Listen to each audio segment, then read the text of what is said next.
Yo, what is going on, beautiful people? As always, thank y'all for coming back, listening to us. Welcome to the Respect the Game podcast.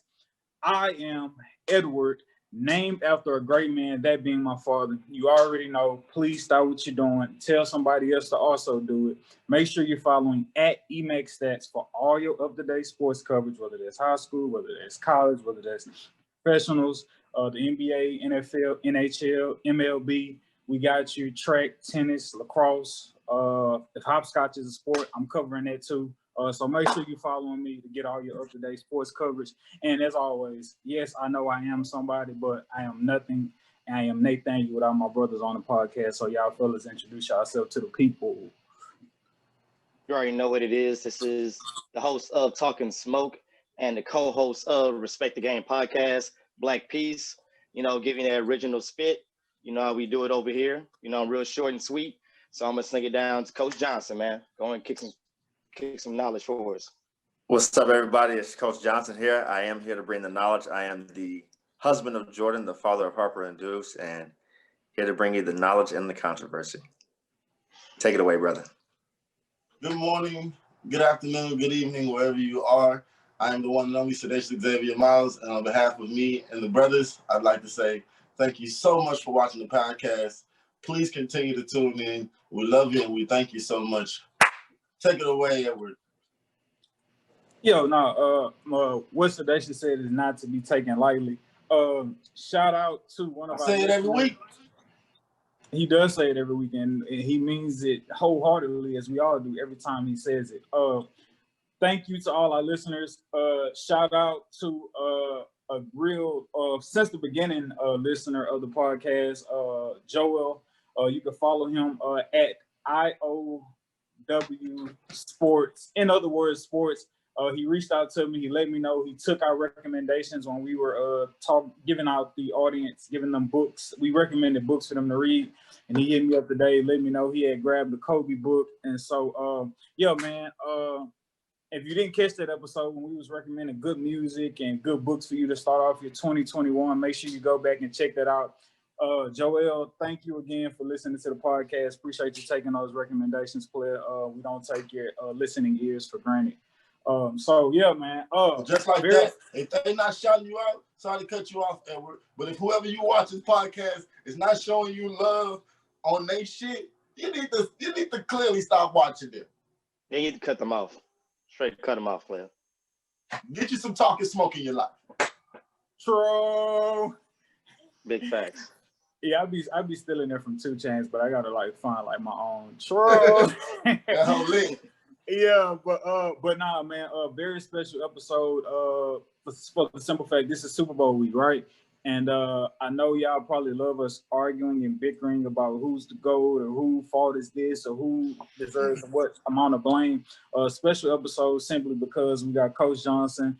We figured one day he was gonna come in handy on the show. And so he's going to break down the plays. He's going to break down some key plays that you should be on the lookout for in this upcoming Super Bowl as the Chiefs get ready to take on the Buccaneers. So make sure you, if you listening to this in your car or radio, or whatever, however, if you listening to this simply through audio, make sure you take out some time to go to YouTube and check out the plays that we're going to have on this episode as Coach Johnson breaks them down. We're going to be greatly in detail. It's going to help you learn more about the game and, above all, continue to respect the game.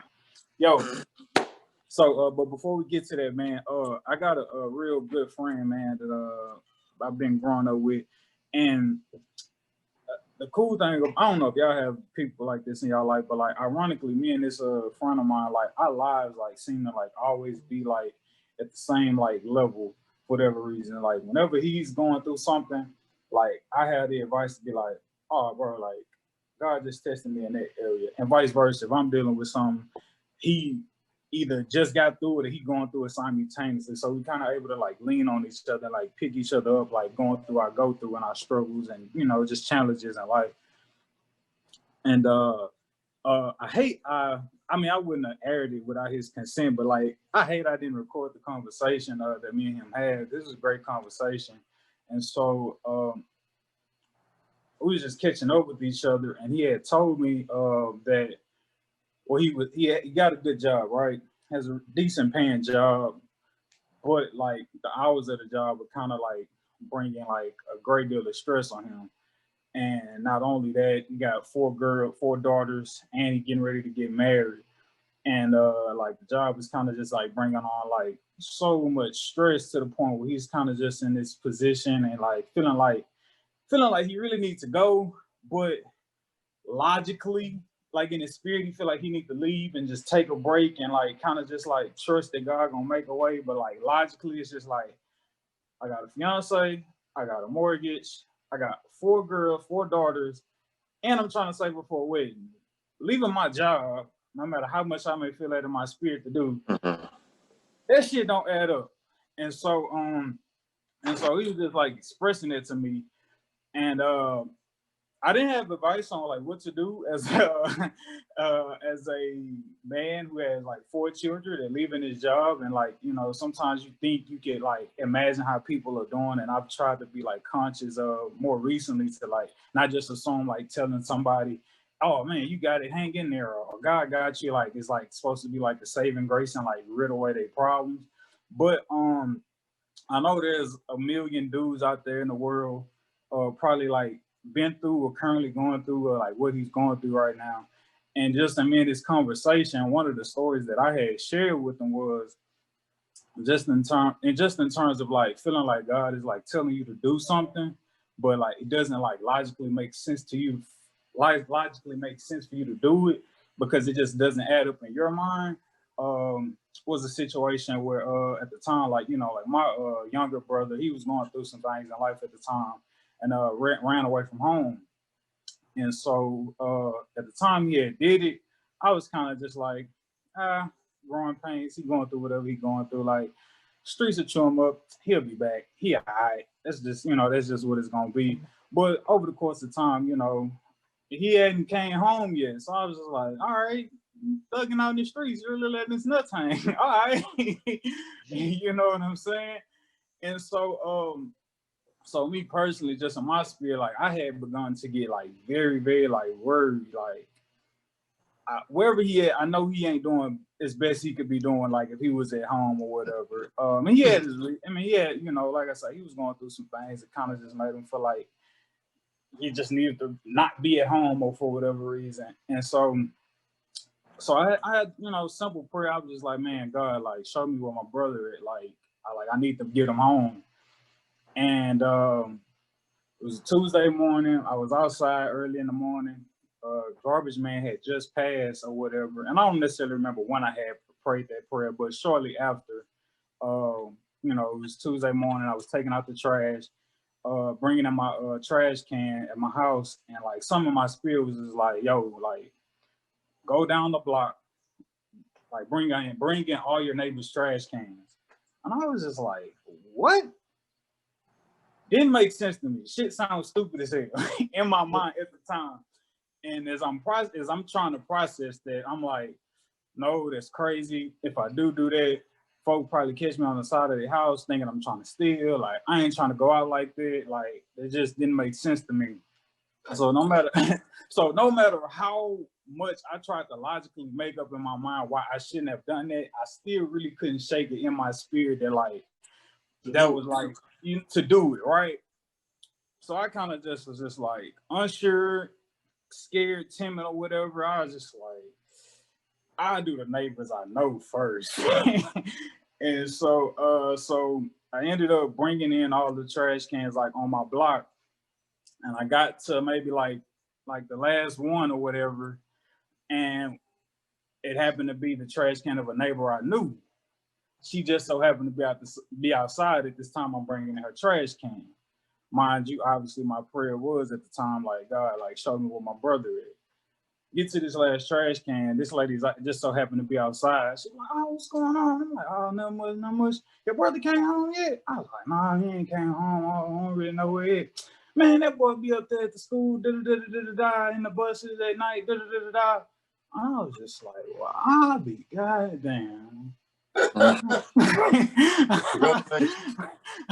was just like, trash cans. Like Trash cans. Are you kidding me, dude? Trash cans. Like, are you? Come on, like really, Trash dog? cans. Trash cans, my nigga. Really, trash cans. Trash cans. You know, trash cans, man. My brother was not in those buses that I got led to, but nonetheless, God still showed me that, yo, I'll lead you, even though it don't make sense. They say he'll make a rock cry out. They say he'll make a rock cry out. Stop playing with him. Trash Right. cans. Don't make him real quick, don't make him get in his bag. And so I had shared that story with my boy, just from the perspective like, yo, bro, like I ain't gonna lie, and hell, like I can relate to know what it looks like to like look your kids in the face and be like, daddy need to take a break, or like or I'm taking this stuff. Like I didn't want to try to act like I had the words for that. But I shared him my story from the perspective that like, yo, bro, if you feel like God is telling you to like move, despite your daughters, despite you trying to save her for your wedding that's in the near future, if you feel like God is telling you to do that, move them trash cans. Even though it don't make sense in your mind, bro, if you feel like that's in your spirit to leave that job, it may not make sense in your mind, but if God is telling you to do it, my brother, I promise you, his track record is proven. He's not gonna let you down. So it's probably some job on the other end of you taking that step of faith to leave that job. And so So you go to theology school and get your license and start your church so we can start following you? Huh? You go to theology school and get your license and start preaching and start a church so we can start following you? Who you talking about, me? Yeah. I mean, if you gonna bring the word like that, you gonna bring the word like that.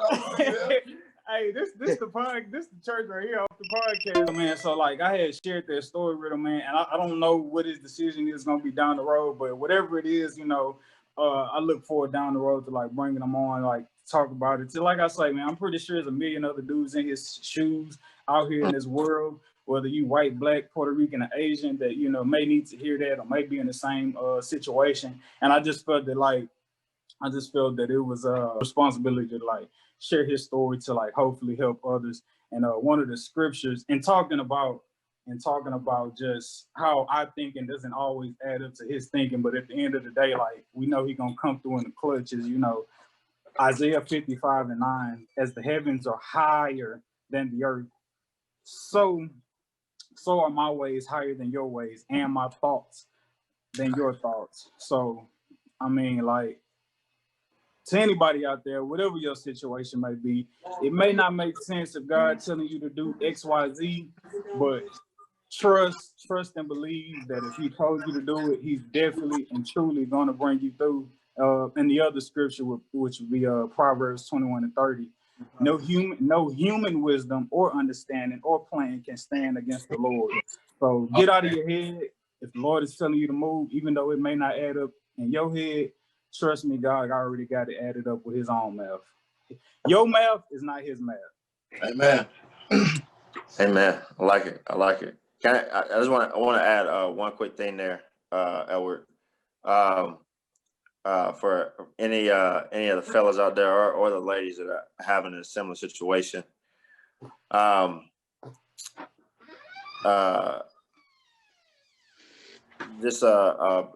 If you're like, hey, look, I can't step out on faith like that. My faith ain't that big to step out on it like that.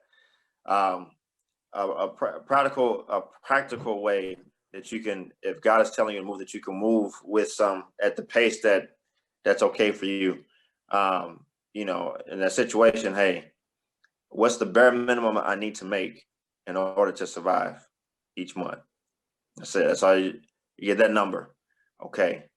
That's a word. How can I figure out a way to supplement what I'm making right now to get that amount so that I can leave, right? So matter of that, it's driving Uber, selling stuff online, delivering pizzas, DoorDash, whatever, you know, to get to that number while you're off, and or very close to it while you're off, then that can help you to have, you know, something in the intermediate time, while you're looking for whatever the thing is that God has you going next to. So, just a small little practical step you can take as you're getting ready to move. And the church said, "Amen." Amen. So sidebar. What's bracking, everybody? You know what I'm saying? What's going on, man?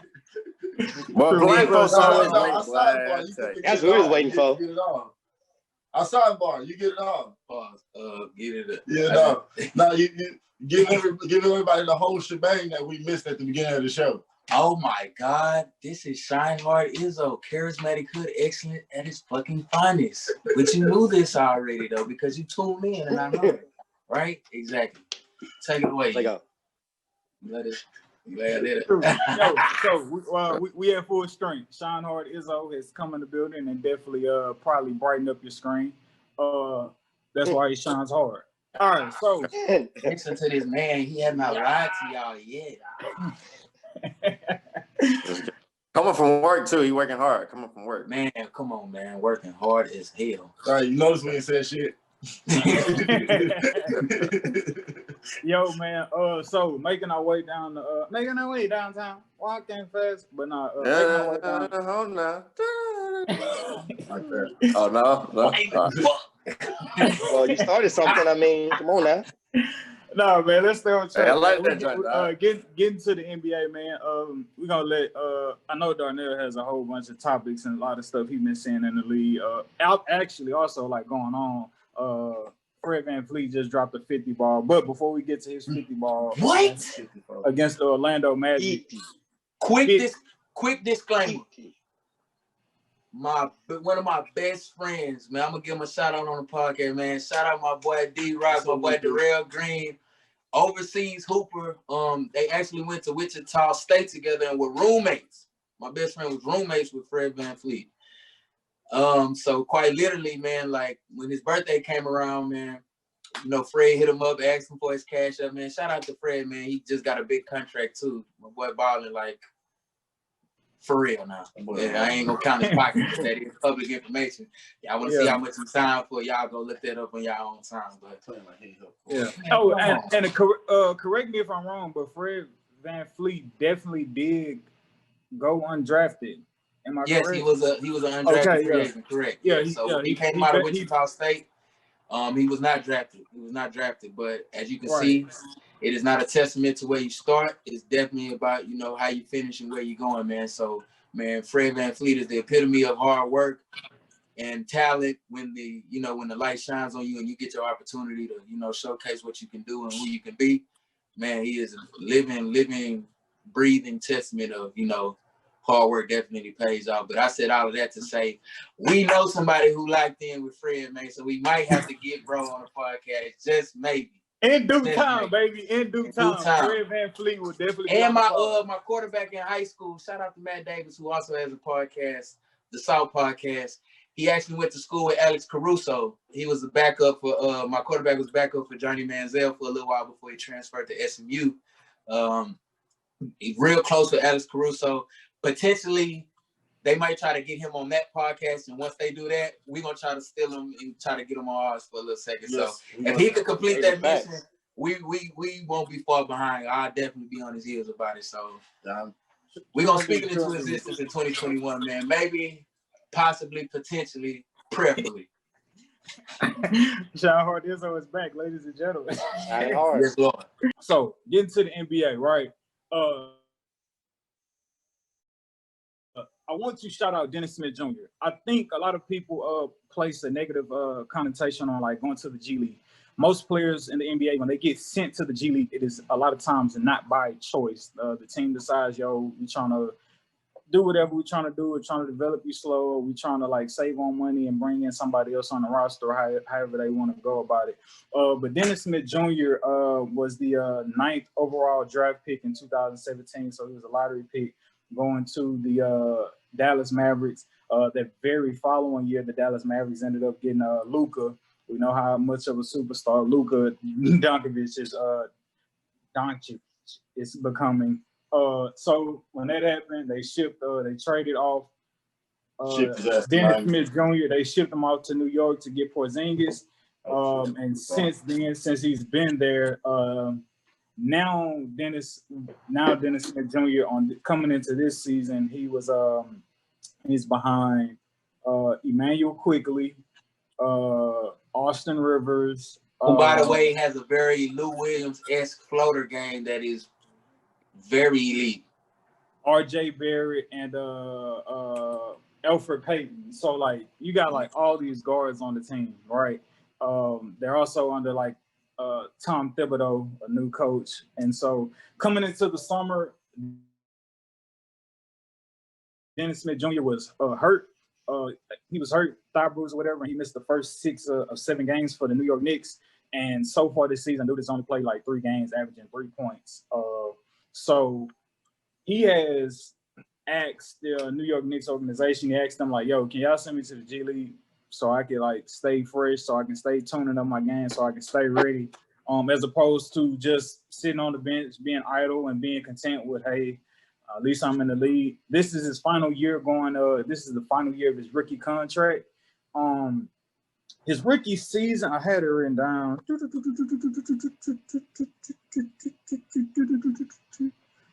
Too many notes, Edward. Too many notes. But his rookie season, he was averaging like around, averaging 15 points per game. I want to say his first season with the Knicks, and he maybe averaged like 16 or something like that, or maybe 14. But like, it's been like highs and lows throughout his career, whether it's injury or whatever the case may be, and like trying to, I guess, fit into a roster or whatever team with the Knicks. But I just want to salute dude for saying, yo, I'm going to go to the G League. I'm going to do that with confidence to keep my game tight and just wait for an opportunity, I guess. Wait for the right opportunity. Because sometimes in the NBA, guys be raw. You don't know how raw guys are, and they on the bench, but it's just because some may say politics. It could just be because they didn't fall in the right situation. And then obviously with the Knicks, when you always got high draft picks, like obviously you're not trying to bring those guys in and sit them on the bench. You're trying to get your money worth to see what they made of. So Dennis Smith Jr., I salute you for having the confidence in yourself. A lot of players would be afraid to do that, but I think it speaks highly of your confidence in yourself to say, let me go to the G League just so I can stay ready and stay active in the game and, and developing my game. So yeah. Yeah, man, Dennis Smith, man, that was a very, very smart ass move, man. People are gonna look at it like, what the fuck? But last year, your rookie contract, you need to figure out a way to get these teams' attention. You can't get no attention on the bench, average 3 points a game, playing 3 goddamn games when it's been 20 plus games that have been played. Like, he needs to find some kind of way. And he said, you know what? I can't do it on the bench. G League it is. Players have done it before. People have gotten drafted up. People got picked up. It's not the end of the world. I need to showcase what I can do. And that's exactly what he's even if that means me going to the fucking G League and dropping 35 and 40 every night on his head. Then Lord will so be it. Hey, yo, Edward. I know player, you don't know what they're gonna bring to the table. I'm gonna need you to edit that while talking about basketball, Christian is going from putting himself on mute to now exiting the entire screen. So while I'm talking like this, I don't want you to edit it where I'm talking. I want you to edit it where it's just his box with nobody in the screen. Because that's what he does. Oh, okay. My boy is out of it. He's on basketball. I'm go. Hey, my bad. Get something to eat. Y'all know I'm like, food is more important than basketball. We understand. Oh, can I be the devil's advocate? Yeah, cookies more important than basketball. So some would say that that's not a good look because if you can't make it up here, cousin, and you voluntarily go down there, I don't think teams are actively looking at players. No. Other teams' G League. I don't think it's a matter of him not being able to make it up there, right? I think the Knicks organization, which by the way is dysfunctional, but shout out to upper level management. They do have Scott Perry, a black front office exec, which I do respect. They're just in a position to where they're trying to get their ducks in a row, right? So he got traded to a guard heavy team that actually has spent quite a bit of good stock as far as picks are concerned into investments into other guards, right? I.e., R.J. Barrett being a top 5 pick for the Knicks just a couple of years ago.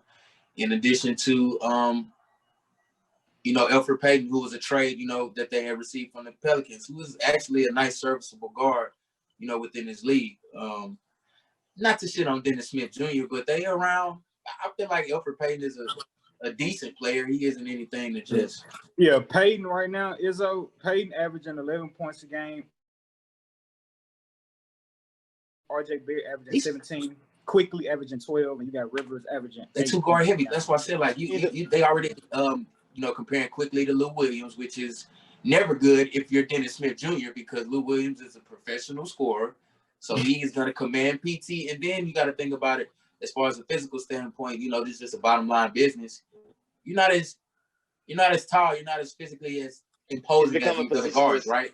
So you're a bit miniature in stature. So we're gonna go with somebody who maybe has a bigger wingspan, who's taller, who maybe can do some of the similar things that you can do athletically. Though you're an athletic specimen, it's just somebody that we like a little more at your same position that may have a little more physical tools than you have. Not to say that he can't contribute to an NBA roster.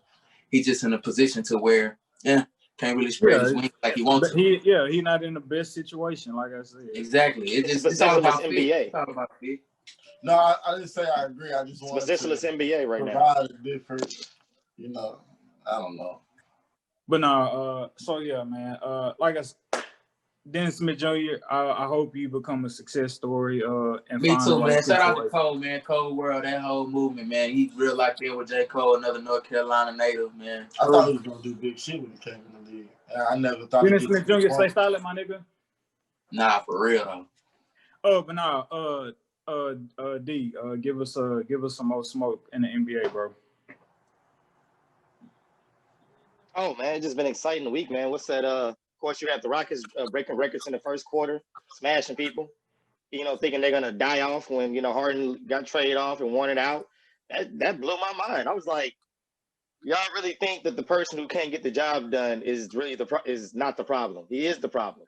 You know what I'm saying? Like, so you bring in Christian Wood, who's an up and coming star. You bring in who I did call that he would average 20 and 10, I believe, on this podcast. If we can absolutely pull the tape on that. I did call that in the summer. And then I caught Oladipo smiling, even though there were rumors saying he didn't want to be here. He's smiling. Oh no. Victor Oladipo has been very outspoken in the past week on how he thinks this is a special group of players and they all got a chip on their shoulder and how they all just genuinely love and like being around each other. So that's a great sign.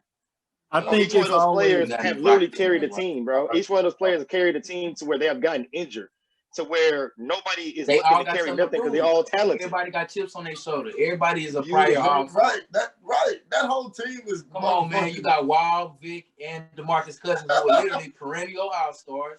Just as far as maybe like a couple of years ago, who just haven't been in the best, situations. Their health has, forsaken them, man. So. And it's only because they've been the main contributors on their team or feel like they have the whole responsibility on the teams. I think for the Rockets, like I know everybody like wants to see I think you have been seeing instant success. I think they've had as like beautiful as a transition of the post Harden era as you could expect.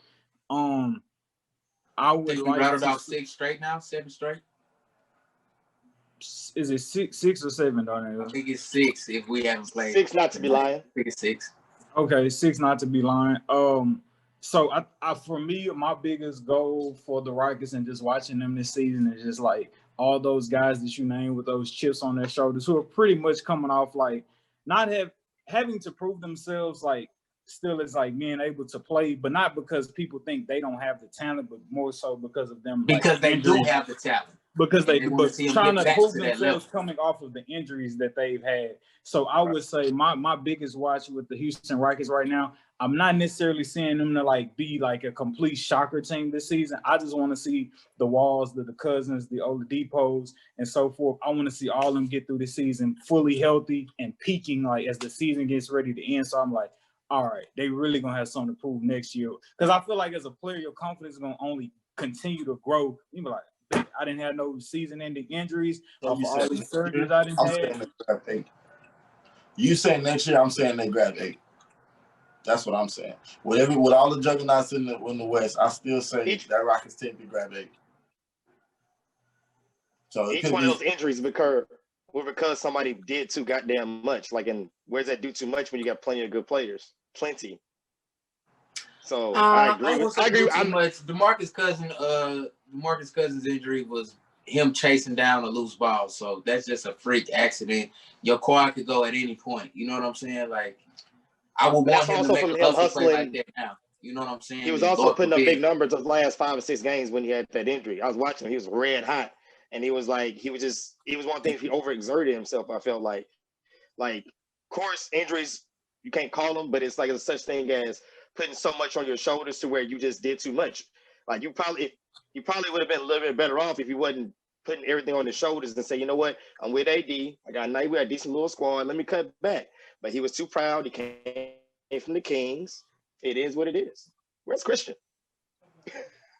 All right, so hey, where's Perry? I feel like I would take Phineas and Ferb. I would take Boogie Cousins over Montrezl Harrell and Clint Capella any day. Don't turn this into I would take John Wall over Russell Westbrook, Patrick Beverly, whoever in the fuck else.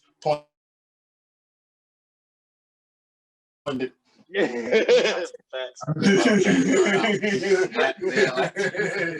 I love it. No. I was like, if you put some of his little defense with James Harden and everything else, then we calm down, guys. Let's not get ahead of ourselves. I don't know. I mean, that's debatable if Victor Oladipo's defense is better than James Harden's. Everything else isn't debatable. Clearly. Oh, that shit ain't debatable. Victor Oladipo is head and shoulders a better defensive player. I know, right? That's what I'm saying. That's all I'm saying. Definite two-way. Ain't new. I'm saying defense wins championships, and that's what y'all want. That's what like the Rockets wanted out of James Harden with some championships. Nigga didn't play no defense for championships. So I'm not a James Harden hater. I'm just like, for some reason, when he played with the Rockets, he was like, well, I'm going to play. Oh, them niggas play defense. I don't play too much. Tell the people you're not a James Harden hater when you have consecutively came on here and threw shots and shaved for the past month at James. So no, I haven't. I've only spoken facts. Why is that shot and shave when you speak facts about the man? But you didn't speak facts. You spoke. I never said anything fabricated about James Harden, brother. Well, you see how your voice is getting a little elevated. Hey. No, I'm passionate now. I know. I'm passionate. Hey. Appreciate the passion. I don't speak ill on them. Hey, I got to chime in real quick around this basketball. Hey, look. I'm with you, Sedacious. I'm with you, bro. When you speaking facts, facts hurt. Facts hurt, bro.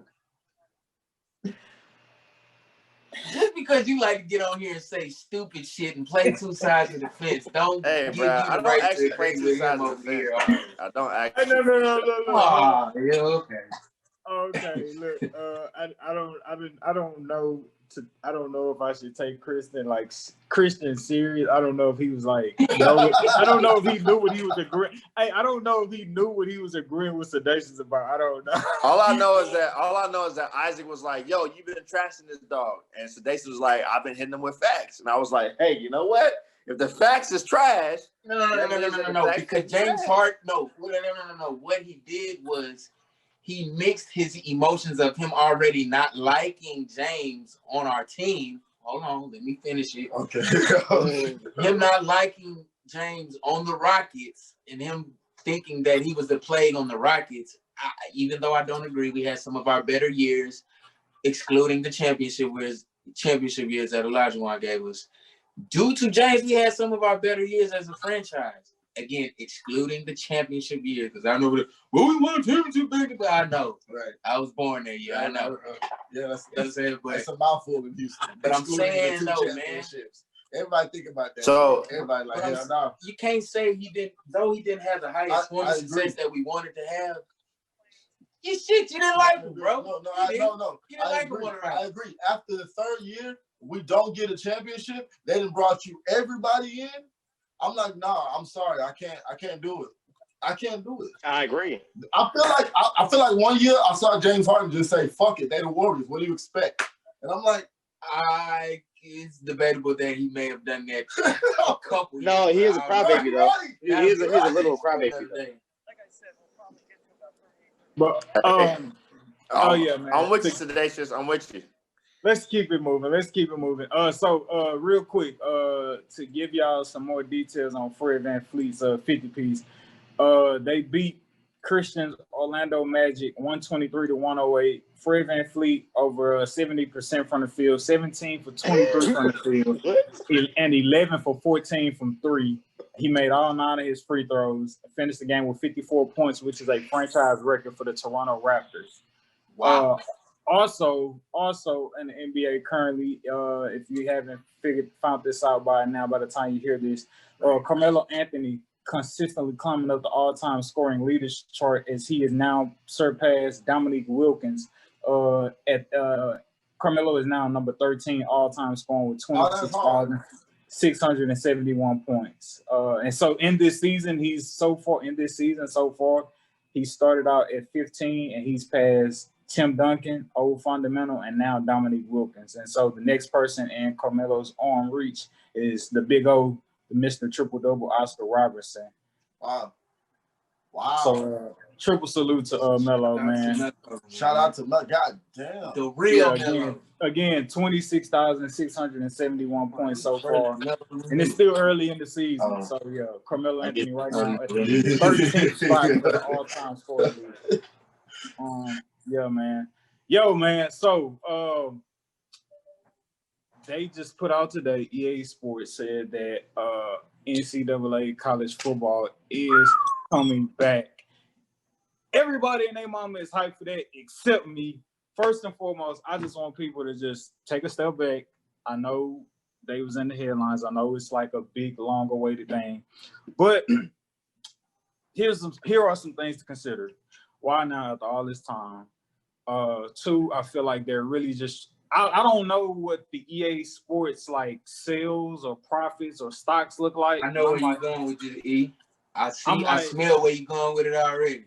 I'm like, hold on. Let me go. Let me work. And so I'm like, are y'all doing this because this is like a money grab? Y'all feel like there's a lot of like profit in this? I mean, y'all a company, so maybe so. If that's the reason, hey, by all means, get your money, boo-boo. We're in business for profit. That's the reason we do it. Right. They could be trying to ride off the hype of the the next gen consoles coming out, the Xbox and the PS5. But I ain't really like I'm not getting my hopes up for it because I was just like reading about it and it was just like they don't really. I know. I get maybe it's fair to say you don't really have a date, but like. In reading about it, it was just like, we don't really have a date. We're gonna at least have over 100 teams on the game, but due to like the name, image, and like likeness policy or whatever going with like the NCAA and the players, there's not going to be. They say no realistic like rosters and names and so forth and stuff like that. And I don't remember. I don't remember if the old ones had that. They didn't. Same old shit. It didn't have the No, bro. They did though. They low-key did. They did. They wouldn't put. They highlighted, but they didn't quite put the names on there. They didn't put the names on there. They put the names on there. But that's what you're talking about. If you were playing with Florida back in 2009, you knew that number 15 was Tim Tebow. Yes. Yeah, that's what I was thinking too, Christian. Like, it may be online, but it's like when you was playing with USC, you knew number 5 was Reggie Bush. Yeah. You know what I'm saying? But number 5 looked like a generic motherfucker who could just run, and his name wasn't Reggie Bush. His name was like King Arthur or some shit. Yeah, because the players couldn't get paid off of their likeness, so they had to make them generic. So I don't know if it was an option or like a setting, but I feel like it was always just a number. No, what I'm saying, like with the icon. Yeah, it was just a number. It was always just a number. But I had always just a number. It was always just a number. They would give him a fake last name. They give him a fake name. They gave him a fake first and last name. Yeah. Actually, guys, we're talking about 2 different generations of the game. They did make this NCAA game for a long time, and it came out with different variations. So we could be talking about different times. Well, hopefully, how I think they'll do the new rollout being so that it made that athletes can get paid off of their likeness now, due to the new, legislation that has been passed throughout the past year and a half. But, hopefully it's structured now to where, you know, the athletes are actually getting proceeds from these sales because they're the driving force behind why people actually even want the product, right? So actually, I'm gonna rain on everybody's parade right now, and I'm gonna say they will not get any funds from this. The reason why is because the agreement between the NCAA and the players on them being able to profit off the image and likeness is they can do it as long as it doesn't involve the label of the NCAA, their conference, or their school. EA Sports College Football. Well, no. So let's say EA Sports College Football decided to do a game that had 120 schools, right? But instead of having the University of Florida Gators, they had Florida Tech Crocodiles, right? And they had them, you know, the same colored jerseys and stuff. But it wasn't that's just gonna piss me off. That's just gonna piss me off. Because EA Sports is not going to do that, right? The players are not going to get paid from that. So to piggyback off to your response, Christian, I am now with Edward and fuck this game.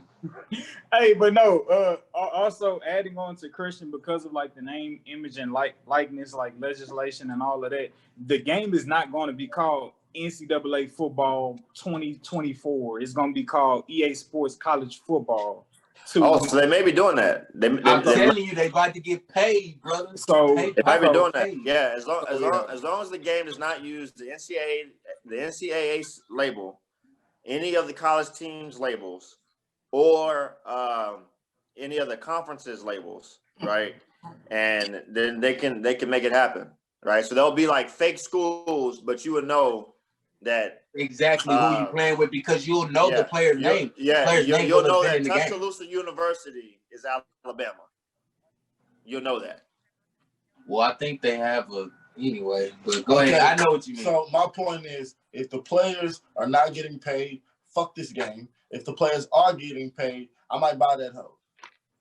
Or you gotta also think like, what if they backdoor like the actual players in the league and like they go get some players out the NFL to like sponsor from back when they was playing college football and like pay them off to like endorse the game or put them on the cover of the Heisman edition or whatever. I don't know, but we'll see. I'm not. But like, if you want some advice, don't get your hopes up for this. Like in no way, shape, or form. Even if you are, don't expect it at any given moment. I wouldn't be surprised if it came out that they're slowing down the production or the process, or they're still in talks or whatever, because that is one of the big things as well, is like the name, image, and likeness, like legislation around the game and how they trying to go about that and how they're going to try to produce it if da-da-da-da-da. But don't get your hopes up for people. EA Sports be on that shit, bro, and I wouldn't be surprised if they doing this just so those students can have some type of financial gain out of it, just so they can say that, hey, we doing our part in assisting students and student athletes, you know what I'm saying, and marketing and all that other stuff. Because EA Sports be with Madden all the time with the pro black and pro, getting partnership and love messages. Like they with the shit. So I wouldn't be surprised if they was really trying to do this shit so they can get paid. True that. Because you asked why now after all this time. I feel like the laws are changing. So EA Sports is like, shit, since the laws are relieving a little bit, let's fuck around and do some shit. Do y'all know back then why they discontinued it? I guess because sales, bro. I think no. It was because of the NCAA lawsuit. Oh, okay. Yeah, players trying to get paid. Gotcha. Get paid, young nigga. Get paid. So we're going to get into it. If this turns into an argument, it just turns into an argument. Hopefully, it's an informative and educational and argument that can allow our listeners and viewers to continue to respect the game. But let's start this off. Just give me a team. We went through this last week, but just in case anybody had a change of heart, we're going to give y'all a moment here to speak now, forever hold your peace.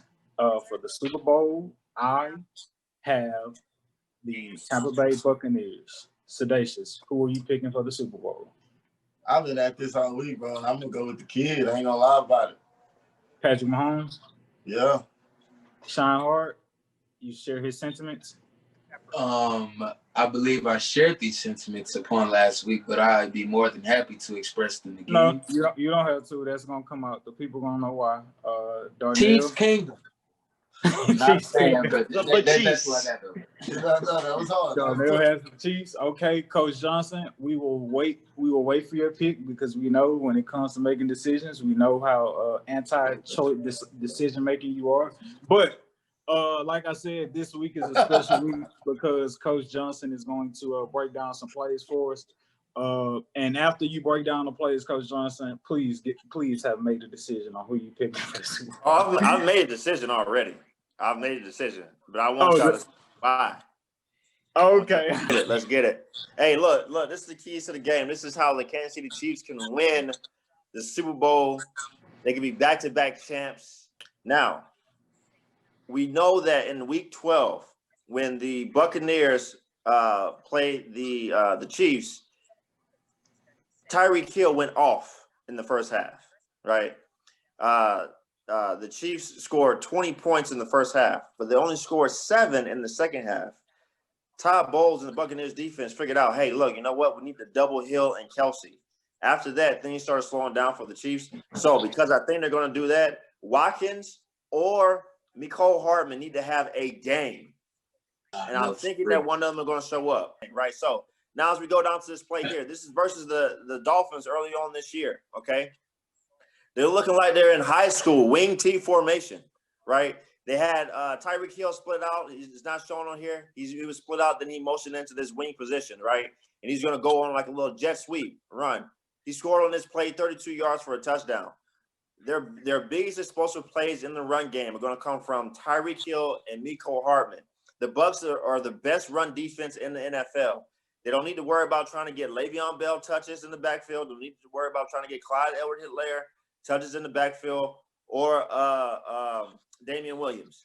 Forget all that. But yeah, so as we got on this play, Tyreek Hill's lined up in the wing position. Right, he comes around for the jet sweep, and then he runs it in for the touchdown. You see the blocking there, the blocking scheme. There we get the fullback out leading us, and the wide receiver. I think that's Demarcus Robinson on the outside there. He's going to lead him in, and Tyreek Hill's going to do his thing, right? So Tyreek Hill, Mecole Hardman. Expect them to get about 6 carries together, 6 to 8 carries together out of the backfield, either on the jet sweep or most of a little pop pass to them. All right. Now, as far as the Chiefs pass game, right? We already know they're going to get Hill involved. We know they're going to get Travis Kelce involved, right? But like I said earlier, one of the keys to the game is Mecole Hardman or Sammy Watkins going to step up when the coverage starts to go towards Hill and Kelsey, right? Now, if we look at their week 3 matchup versus the Ravens, okay, Mecole Hardman scores a 50-yard touchdown right here. Patrick Mahomes does the play action pass. You have Hill coming up. This is 3rd and 17, guys. 3rd and 17. Hill is coming on a dig route across the field. All eyes go to Tyreek Hill, right? You have Hill and Kelsey lined up on the same side of the formation. All eyes are that way. Hey, it's 3rd down, 3rd and long. We know the ball's going to Tyreek Hill. Well, guess what? Mecole Hardman still runs a 4-3. He takes a little out and up, gets behind the defense, right? 50-yard touchdown. They need stuff like this in the game. When the coverage goes over to Hill and Kelsey, is Mecole Hardman going to step up? Is Sammy Watkins going to step up? That's going to be the keys for the Chiefs offense when the Bucs try to counter what they usually do best, right? Edward, we'll go to the Chiefs defense. So Chiefs defense, what they need to do is create pressure to get turnovers. Brady's going to give them a shot, right? He threw 2 picks against them in their Week 12 game because they got pressure on them. We're gonna look at one of those that play that they got to pick on in that game, right? Now, as far as the play that we're going to look at, right? 3rd quarter, 1st and 10, right? The Bucs are driving. Hey, we got to get a stop. We got to get a stop here. Steve Spagnuolo, who has beaten Tom Brady twice in the Super Bowl with the Giants. Okay, he's going to bring this nasty, exotic blitz, okay? We have 4 guys coming in from the right side of our screen. We can't see Tyrann Mathieu. He's going to come in off the edge, okay? And we have 2 guys that are coming in, and then we have Sorensen, who's playing man-to-man with Gronk. He has an automatic rule. Hey, I'm blitzing in if Gronk blocks, right? So the offense has 1, 2, 3, 4, 5, 6, 7 blockers. We got 7 guys blitzing.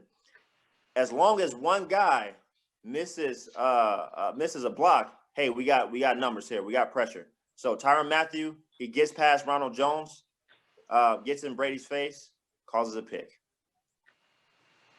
All right, so that's what the Chiefs are gonna have to do. Come with some exotic stuff that Brady hasn't seen before, and they can set themselves up for success. All right, here we go. We're going Buccaneers offense. If we look at this run play that they had against the Chiefs, this is an inside zone play right here. Okay, what Ronald Jones is trying to do on the inside zone, he's reading from the A gap on his left, right? So the gap between the center and the guard to the B gap, which is the gap between the guard and the left tackle, to the C gap between the left tackle and his tight end Gronk. Right, they're in 11 personnel. When they're in 11 personnel, right, there's only one linebacker on the field. Nick Sorensen is a safety playing linebacker on this play, right? That gives them a great advantage, right, when you have a safety playing in the linebacker spot, okay? And also, too, in this game, Chris Jones, number 95, who's one of the best D tackles in the league, had his 3rd worst game according to PFF in the run game. All year versus the Bucs, right? He had a terrible grade on his run stoppage, so they can take advantage of that. But we go here to the left, right? We see the A gap is closed, but there's a gap open right there where Chris Jones is. The left tackle gets a great block on him, and then Jones is able to make somebody miss and run for 37 yards. They need plays like this. If they can get this consistently, right? A little 4 or 5 pop, right, and then let Jones and Fournette run around a little bit. They'll have something going there. What the Bucs do very well, we'll go to the pass play next year, Edward. All right.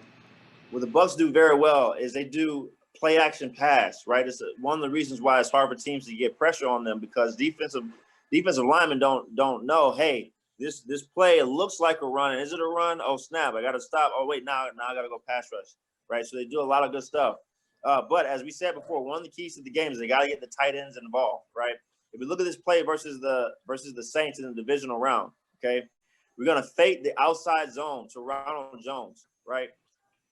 If you're been fans of EMAC stats for last year,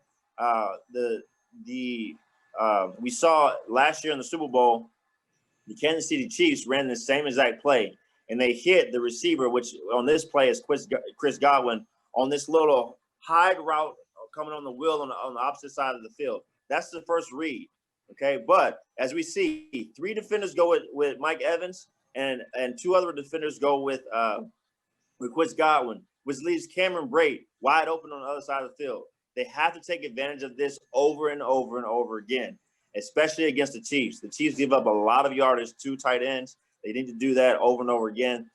They do that, they'll have success. They'll control the game. They'll keep Patrick Mahomes on the sideline, and they'll have a chance to win the game. All right, now, defensively, what are the keys they need to do? Hey, key number 1, you're saying there's a chance. Again, like I said earlier, this defense can stop the Chiefs' offense. They can. They only gave up 7 points in the second half in their Week 12 matchup once they figured out what to do with Tyreek Hill, right? Their goal should be to hold the Chiefs' offense to 24 points. If they hold the Chiefs' offense to 24 points, I believe they can win.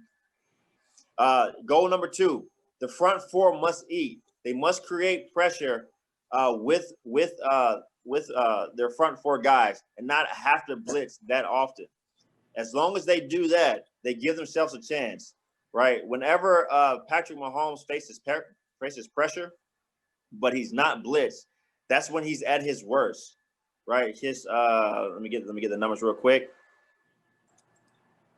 His QB rating when he's under pressure without the blitz is 78.5, right? His completion percentage is 47%, and he's thrown 3 picks and only 8 touchdowns when he's under pressure without the blitz. So if we look at this play from their game against Denver earlier this year, this is one of the last games they had Vita Vea. He takes up so much space and so much of attention of the defensive line that it allows them to do all these extra exotic things to get a defensive back in the backfield to get a sack, right? So now here the Broncos are in 11 personnel, right? They have the Buccaneers have a 5-man front. One linebacker got a safety walked up looking like, hey, maybe he's covering the tight end man to man, right? So what the quarterback and the offense is looking at, hey, we have 6 blockers on this play. There's probably 7 guys that could come, but they're probably not, right? So all the offensive linemen are going to take the front line of the defense, right? Those 5 players. The running back has the linebacker. What we're going to see as the play gets started, the 2 outside linebackers that are in a 2-point stance, they're going to back out in the coverage. They're not coming. Number 61 and 68. 61 knows, hey, I have Jason Pierre-Paul. He's the guy right in front of me. 68 says, hey, I have this linebacker out here. No one accounts for 33. He's going to come in that A gap between the center and the guard. The guard doesn't see it quick enough.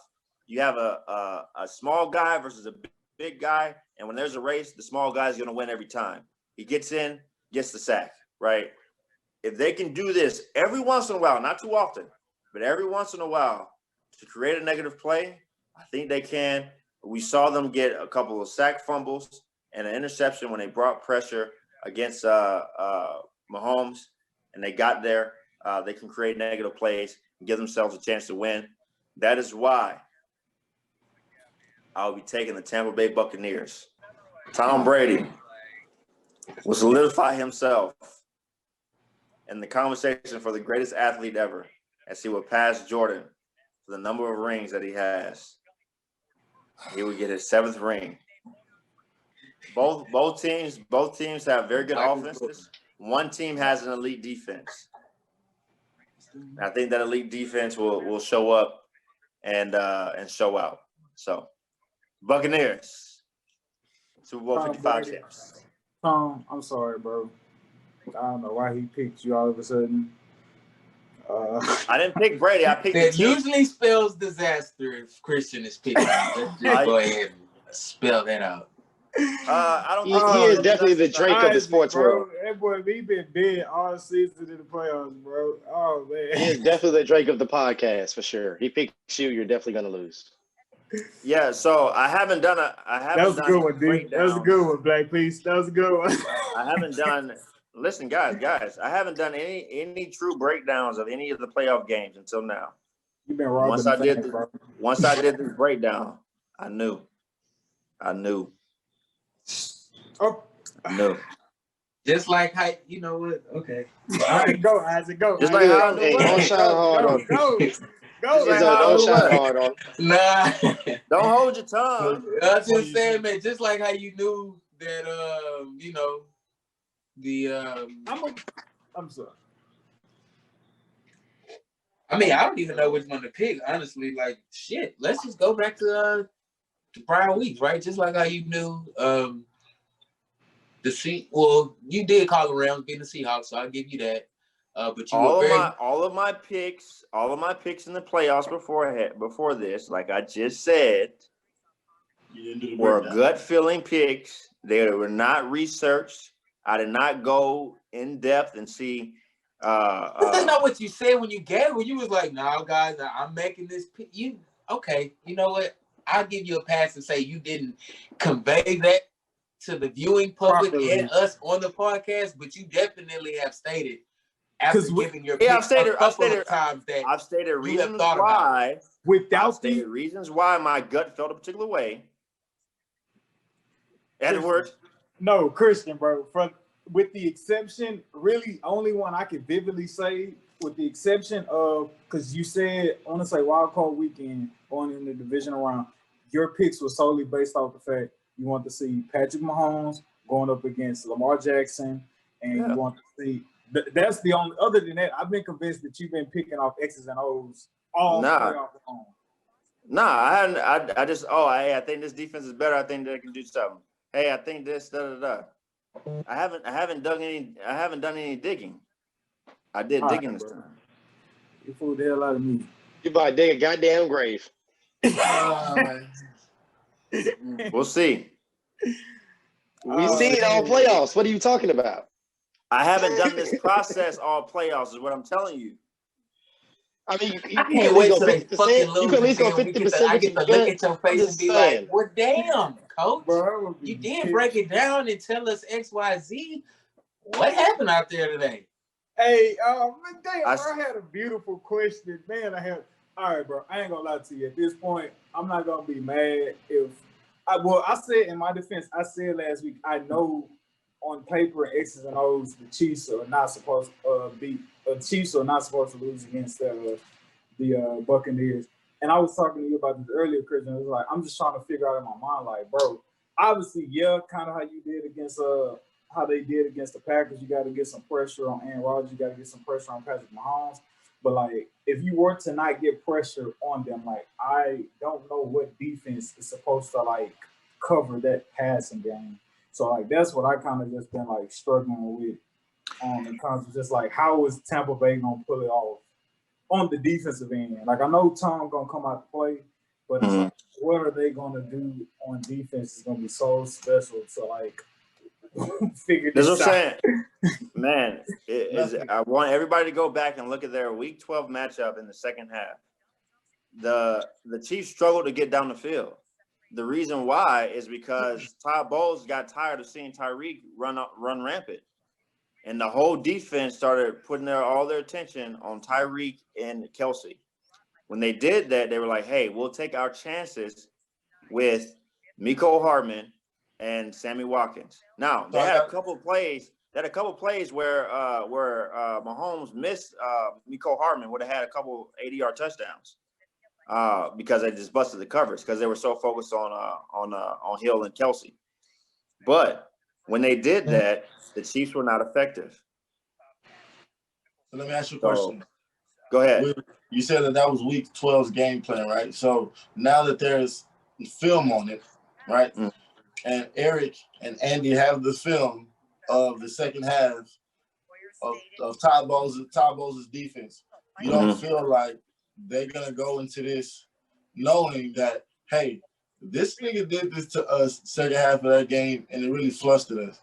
Mm-hmm. Let's try to have a plan B, not even a plan A. Let's try to go in with the plan B already and then go into the plan C, D, and E, because you are privy to have a plan C, D, and E when you got a Tyreek Hill, a Travis Kelce, and a Patrick Mahomes. And that's where I feel like Todd Bowles' defense, no matter how good schemed, you can only take so much away. I don't feel like his players will even be good enough in the scheme that he has to go up. They'll be unmatched as far as talent-wise and as far as ability-wise.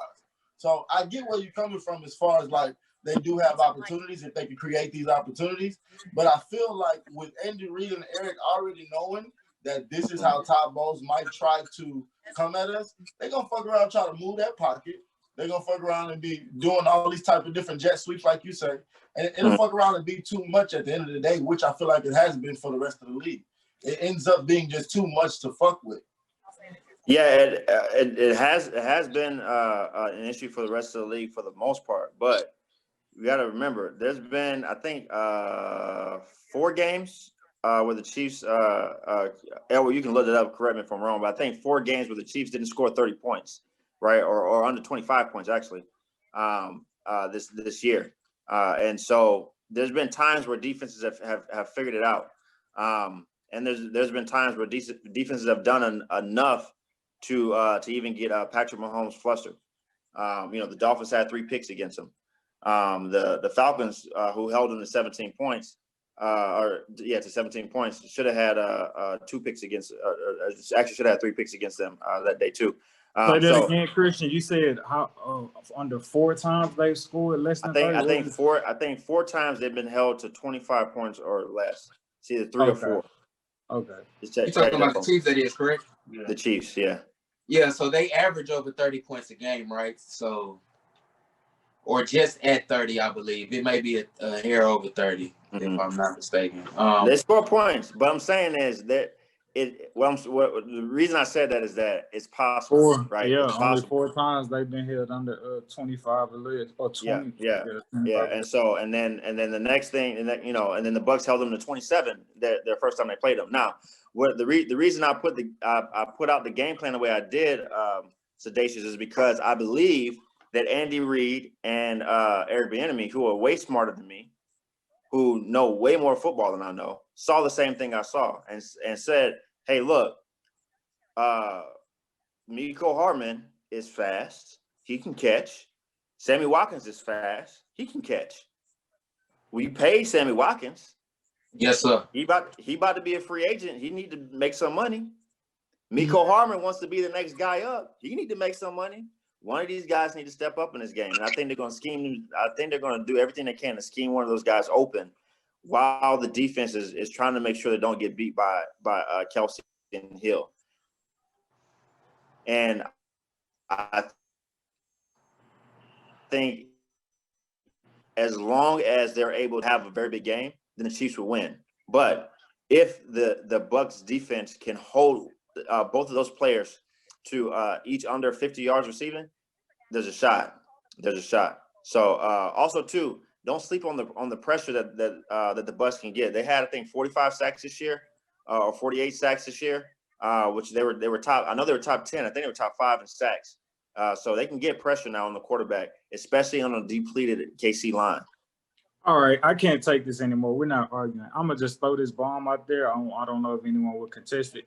Patrick Mahomes didn't play great last year in the Super Bowl, and they still won. He didn't. He didn't play. He didn't play great until the last like 5-6 minutes. Like the fourth quarter, shit actually fucking counts. Bro, the nigga played better in the fourth quarter. Tell you, bro, when you need Patrick Mahomes to show up, thank you, Sedacious. Never not showed up. That's fair, Sedacious. Now, when we're talking about Christian, like building the appropriate blame rating, the ABR. Yeah, I think we have to factor into the equation like winning time, where no matter what happened between whatever first and third or half of the fourth quarter, like there needs to be an equation that overrules everything when like you're placed in winning time. Gotcha. To Sedacious's point when talking about how Patrick Mahomes didn't play great until like when it was like, hey, you either gonna be great or you're gonna lose. We definitely thought that they lost that Super Bowl until they did what the fuck they did. Bro, with New England and Atlanta. Yeah, here's the difference. I watched that game today, bro. Like it's still hard to be like watching. I'm like, bro. So at what point did they start putting up these points? Because I'm steady looking at the clock, winding down. I'm like, yeah, quick. They can put them up. As Edward and I spoke earlier about this, right? The difference between this Buccaneers team and this Super Bowl versus last year is the defense that is run. The 49ers had the top defense in the league last year, just like the Atlanta Falcons had one of the top defenses in the league when they went to their Super Bowl, just like the Jags had the top defense in the league when they went to the AFC Championship game. Just like the Seahawks had the top defense in the league when they went to their second Super Bowl. All 4 of those times, that top defense had a double-digit lead in the fourth quarter and lost because of the scheme of the defense. The scheme of the defense cannot hold a lead in big-time games because of what's asked of the defense. If they cannot get pressure late, after the defensive line has gotten tired and there's a half second more, a team can come back. The defense that the Chiefs are facing this week versus the Bucks is not that defense. Todd Bowles is to the money, gung-ho, pedal to the metal all game long. There will be no cheap stuff. Okay, all well, game long. So if they get a no, lead, you can't say it's not gonna be any cheap stuff when Tyreek Hill literally just played these fucking cowards 6 weeks ago and had 200 in the first quarter. And don't tell me a team that also ranked dead last in pass defense is not susceptible to Patrick Mahomes bombing them a fucking way. they Don't tell me that's not. they are susceptible. They are susceptible. What I'm Yeah, saying no is, shit. If you last, what I'm saying, Isaac, if there's a lead, a double-digit lead by the Buccaneers in this game, they'll come back. they will not come back. You crazy. So They will not. you saying if the Chiefs wanna put money on double that? by double, hold on, say that No. again, Christian. If the Buccaneers are up by double digits late in the game, the Chiefs will not come back on this defense. Mark this down, Edward. Please mark this down that he just said that. If you I give hope the they Chiefs, down. if you I give got the money Chiefs, on them, too. if the Chiefs really are hope down so. by double digits late in the game, that would be the equivalent of I'm saying, talking fourth quarter. If they're down by double digits in the fourth quarter, the He Chiefs was will not down come back. double digits in the fourth quarter so- last year, Okay, bro. so check it out. This is what's gonna I happen. just said, bro, They're I not just gonna gave get it down to at all. you. he's Why saying they against came this back. particular team. They're not gonna get down at all. Like how I talk about They how may not. LeBron don't have to be clutch because he's gonna take the game in the third quarter and sit down for the rest of the fourth. Patrick Mahomes is riding into that. He's riding into, I'm gonna spank your ass for 3 quarters, so I don't have to do shit. My defense ain't gotta do shit. And I feel like that's what's gonna happen in the Super Bowl. We really think it's gonna be a shootout and it's gonna be a spanking. Well, that's what he believes. I think it may be closer than a spanking, but I think what people are failing to realize, even with your analysis, bro, that Bucks defense, it's been opportunistic in the turnovers that it's created, right? But at the same time, one can easily say the same thing about the Chiefs defense this year, as they too have been very much so opportunistic in being able to create timely turnovers for their offense that's already potent, right? So it's kind of the same makeup as far as these defense. They have key playmakers, throughout the defense, but as a collective, with the run and pass combined, they're about middle of the pack or somewhere around that medium, right? Yeah, but the only difference is, in my opinion, yes, Brady is the comeback GOAT. We all understand that it's not a deficit that he can come back from, but he chips away, right? He chips away at the rock. Patrick Mahomes is a tad bit different to where the man is instantaneous. He one strike, one shot shot, it's done. He is old time road. He is a one-hit wonder. That is available. That is available. What I'm saying is more readily so than people would like to, lean or believe to. But like, I got you. But at the end of the day, though, you playing with two different teams. You playing with two teams that are you can't count out. Is I think what Christian's trying to say. You don't want to count these teams out. These teams are to where like they both prove they can come back. They both got firepower. They both got enough defense to not to say the game's over with. I haven't seen the Bucks get down that big this year and make a miraculous. You see Tom Brady get down that big. It doesn't matter. You see Tom Brady get down that big. I've seen Brady, but I don't know the testament of this team, how they react when they hit adversity like that. I don't know how the team will react. They were down versus the Chargers earlier this year. I mean, everybody was down versus the Chargers and everybody came back. But they've had a couple of times where they were down and came back. And they figured out a way to win. But to be honest with you, I don't think they'll be down. I really don't. I don't think they'll be down. I think they will hold control of this game. I think what I hope I feel like the odds are against the Buccaneers, but what I think and what I hope will happen is that the Bucs just make the Chiefs pay for if they do come out slow or whatever the case may be. Like Isaac say, being opportunistic. Like I hope they take advantage of every mishap like the Chiefs do have if they have them. It's funny you say that, E. The same thing you hoping for.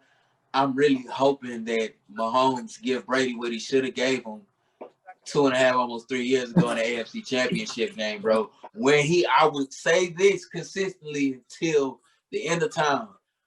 Bro, Brady ass got saved in the AFC Championship game when they played the Chiefs a few years back. He got saved by a bullshit call, an offsides penalty.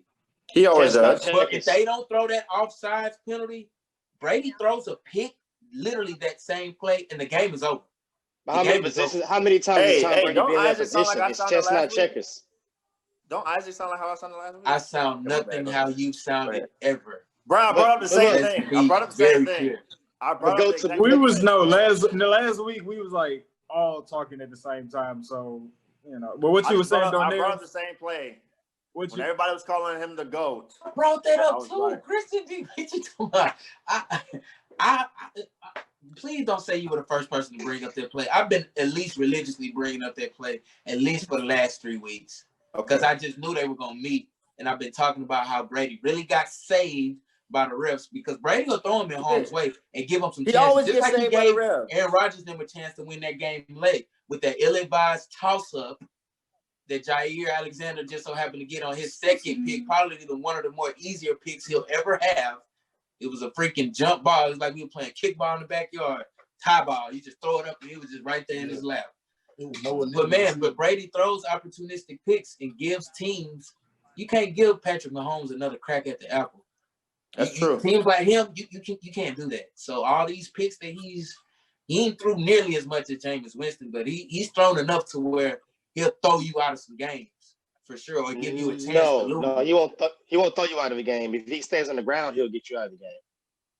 What? And pressure can cause that interception, but if you can get that box and crush Brady, it's going to be over, and there's nothing you can do about it. And it's been proven time and time again. Ask Philadelphia, ask New York Giants. You want to know something? Time and time again. This going to hurt some people's feelings. They should have lost against the Packers. That's what should have happened. I think he threw 3 picks. He threw 3 picks. Throw 3 picks. And Aaron Rodgers and them, they could not capitalize on them. Throw 3 picks. They could not. They could not. Well, yeah, that's all you can ask. That's all you can ask. And that's outsmart. We can go back to a dark place if y'all want to. No, we ain't gonna do all that. We can go back to a dark place if y'all want to. You said that one. I was trying to get that earlier. We can go back to a dark place if you want to. Yo, to bring up the point I was trying to bring up earlier. The last 20 minutes, you ain't even slick, but low key though, all I'm saying is this. Though you can't count any of them out, I'm counting on Patrick Mahomes to pay that man back for what he owed. Because I feel like he got out. We'll end on this question. Is it any like chink in his armor or like a notch down or off of how great he actually is, or could end up being if he loses this game? Patrick Mahomes. No. Okay, I was just asking. Ain't no shake. That's like a motherfucker saying like, man, hell yeah, bro, I lost to Michael Jordan in the finals. Nigga, he lost to the GOAT. Okay. The last time he got embarrassed and lost to the GOAT, he ended up winning a championship. Okay, so since there's nothing to be added, since there's nothing to be taken away from Patrick Mahomes, if he no. I say this. I do agree with Tony Romo. It doesn't take away from his career as a whole. He's still on a Hall of Fame trajectory. Everybody can overwhelmingly agree with that. But in regards to him taking the mantle of the greatest of all time, potentially at the end of his career, I think that he will have needed to win this game in order to win barbershop debates. He will need to win this game because Brady ain't guaranteed to play another 3 years. Now this could bite me back in the ass 3 years from now, but as it currently stands, you just saying he's not guaranteed that. That's he's fine. Not guaranteed that, right? So eventually, Tom Brady is going to retire in the next couple of years. Like that's just the nigga ain't playing till he 50. Okay, so here's the next question. Okay. Is anything to be taken away from Tom? Is anything to be taken away from Tom Brady if he loses this Sunday? No shame in it, none whatsoever, nothing. Bro, no. Listen, if Tom Brady wets the bed, if Tom Brady wets the bed on Sunday, no one's gonna take anything away from him. They're gonna be like, man, you got to the Super Bowl with a whole nother team. You know what I'm saying? I swear to God, I feel like I'd be on different planets because I feel like it's a gazillion people in this world waiting on him to lose to come out of the woodworks to trash and tarnish his name. Of course, bro. It's just people who hate on him, but have haters, bro. That's just That's just the world just being, you know, And if you want to win, go against something. if they win, I guarantee you, it'll not be everybody and their mama swerving down. Tom Brady had nothing to do with it. Exactly. Not everybody. No, not everybody. You I'm have sorry. people I'm like sorry. Everybody. I'm not everybody. Just Christian. no. I'm not. I'm not going to say that. I'm not going to say that if he goes 3 touchdowns and 0 picks. No, I'm not going to say that. But if he has a game like he did last week and they give him the MVP, I'm going to say he probably didn't deserve it. That's fair. I'm telling you brother. what, if he have a game like he did last week, his ass will be losing. Yeah. You can mark that down. Okay, If all he right. I got all these hypotheticals because the game could go so many different ways. What if Tom Brady played like he did against the Packers and still won the Super Bowl? You're not gonna do that. There's a chance. That's not gonna happen. There's a chance. That is All right. right What if Patrick Mahomes? You get Patrick Mahomes the ball back on his side of the field after a pick, brother, points is coming out of that drive. What if Patrick Mahomes was my life? What if Patrick Mahomes Isaac, I want to let you know this. Brady threw 2 picks last time. They held them to 27 points. He said held them to 27 points. You said held them. That's a lot. Yeah. That's not a lot with the Chiefs. 27 points. That's 3 touchdowns. Bruh, that's not a lot to the Chiefs. That's not a lot to the Chiefs. No, compared to playing Tom Brady, that's still a lot to me. If you told somebody, hey, the Chiefs scored 27 points. You don't even say the Chiefs scored 27. You said they only scored 27 because you expect them to go 30 plus every time. Hey, question. How many times Green Bay had the ball in their possession? Once you say Tom Brady, I'm good. Once you say Tom Brady, I'm like, they did pretty good against the Tom Brady team. Hey, y'all. It also depends on how they work I that clock. I just got one question. Just that. Okay. You had one question. I'm about to say, my question is, when are you going to stop lying to us? What question you got, nigga? Hey, bro. So, is it not Aaron Rodgers' fault at all that he didn't find a way to score with those turnovers his defense caught him? No. I'm not saying it's all his fault, but yeah, he had some partial blame in that. I think we went over that last year. I won't get caught up into your trap of an argument. I'll say is this: as a head coach, Matt LaFleur, you got to know who the fuck you giving the ball back to, bro. We cannot kick. What did they do? Did they settle for a field goal? They settled. You cannot settle for a field goal when you're down. I'll say this: thinking that you're gonna get the ball back and your defense been. I know what he's thinking, right? I just got 3 picks. I'm trusting my defense, but that's Aaron fucking Rodgers. You about to get the ball back to Tom Brady. It's great as It's not his fault at all. You can't play to not lose. I've thought about this, and I'm glad you asked this again because, to my man's point, you are revisiting this shit, and you fucked up for that. But anyway, you wrong. I have to fuck around because you did it. I have to fuck around. I gotta give the people what they want, man. I have to agree with Christian, bro. It is not on Aaron Rodgers whatsoever because Aaron Rodgers missed the pass before that to the end zone, credited, but he was supposed to get another whack at it with no questions asked. No questions asked from anybody, not even. But the one person who scratched his head on it and went for a field goal was his goddamn coach, bro. So it's like, why everybody in the world know that you can't give Brady the fucking ball back, thinking that he ain't honestly. And then on the flip side of that, as far as coaching goes, on the flip side, bro, if they don't get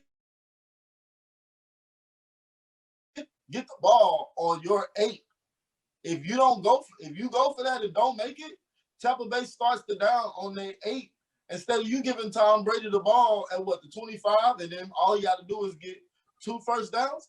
I would trust my defense on my 8 versus trusting my defense on a kickoff to get a come on, man, stop that, bro. It's like that's better than a punt if you got it on your 8, bro. Yeah, that's only he got to play the field position game. You have to play to win the game. Right, that's instead not of how to playing play chess. Not to lose. He was playing too conservative with too many. I guess he had too much. I don't even know if he had that much faith in his defense. Granted, Yes, the defense did force 3 picks, so he's probably thinking, man, we can turn them over. But be realistic. This is the NFC championship. I'm just so used to Brady being in the AFC. It's the NFC championship game, and you finna fucking get a ball back to Tom Brady with a 5-point lead, knowing we need a touchdown. Yeah, no, I'm not finna. No, you Bruh, wrong. You wrong. I said, you gotta drop your nuts and win the game. He's not gonna just give it to you. You gotta take it. I said this last week, and I'll repeat it. His confidence wasn't necessarily in his defense. He had a lack of confidence in his offense. They were at the 8, 3 plays in a row. 0. And the ball was placed in Aaron Rodgers' hand. 0. So why the hell ball was placed in his hand 3 times. He missed that touchdown pass. He could have ran it. Yeah. Okay. He shouldn't even threw it. He should have ran. But he's not a running quarterback. But he can't run. Everybody knows red zone all day. He can run. Aaron Rodgers is not a running quarterback. He's not mobile anymore. He's very mobile, but his first instinct isn't to run. That's what he know what I'm saying. But he is mobile. Can he run and be extremely effective? Let's count double check. Oh, and that note, hey, I am. He's not more mobile than Josh Allen. I'm sorry, I'll take that back. Hey, all right, man. That's it for your Super Bowl episode antics. We hope y'all learned something with Coach Johnson breaking down the plays. He picked Tom Brady. Well, no, he didn't pick Tom Brady. He picked the Tampa Bay Buccaneers. Exactly.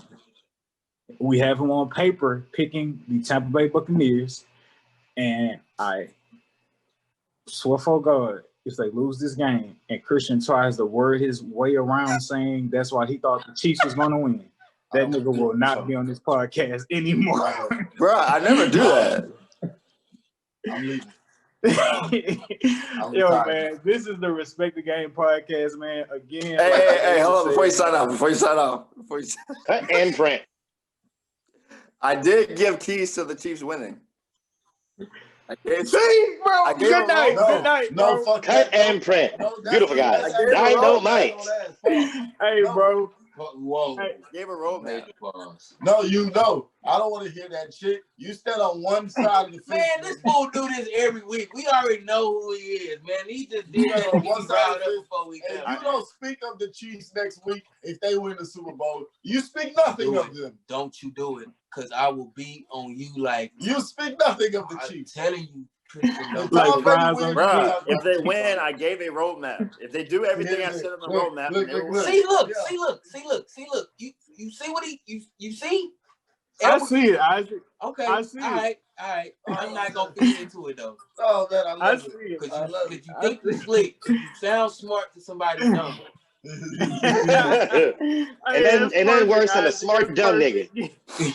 I'm done now. You sound smart to somebody who's dumb, and guess who is? Hey man, thank y'all so much for listening. Like you picking Tom Brady, but you really wanted to go with the Chiefs, so I'm gonna let you have it. Cause you try to see Christian do. Well, you know, I really got Bucks winning this, but I can definitely. Bruh, I'm picking the Buccaneers. Hey, Isaac, everyone out there. Yo, that's the point, Isaac, that is the point. But I can see. But I can see. Win it. No, nigga, I can't see. There's a way that they can win, but I'm picking the Bucks.